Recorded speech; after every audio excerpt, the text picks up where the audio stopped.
Alright, this is how to do a crow's foot. It's called a crow's foot in a rope, and that's for making an adjustable loop. And what I use these for is my piggin rope on my pack saddles. I'll take a hunk of rope like this and I'll run it through the back D and eye splice it into each rigging ring on each side. But before I do that, I'll put a crow's foot in it, and that makes an adjustable loop. So in order to do that, we're going to turn our hands way apart and untwist this thing until we get those 3 loops to do that right there. And you'll see them flip over, and make sure they have an X on the bottom of them.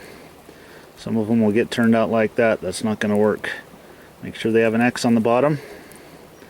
They all 3 have an X, and then we're just going to run our end through there. 1,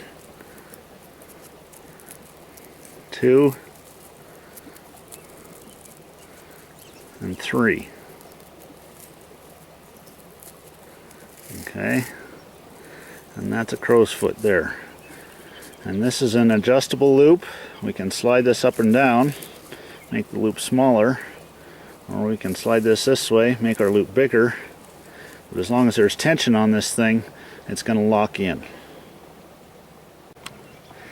Alright, so we have our crow's foot here. We can also do a double crow's foot. Alright, so we untwisted this one to make that crow's foot. On the double crow's foot, we're going to untwist this one and run this end through.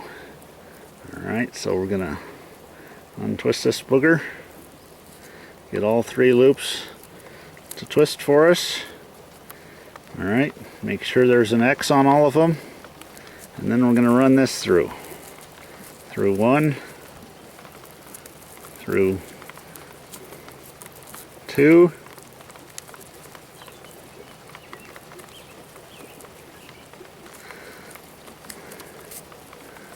and then through my 3rd one.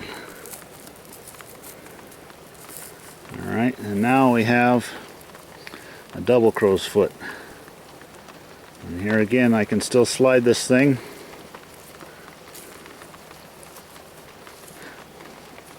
or move it out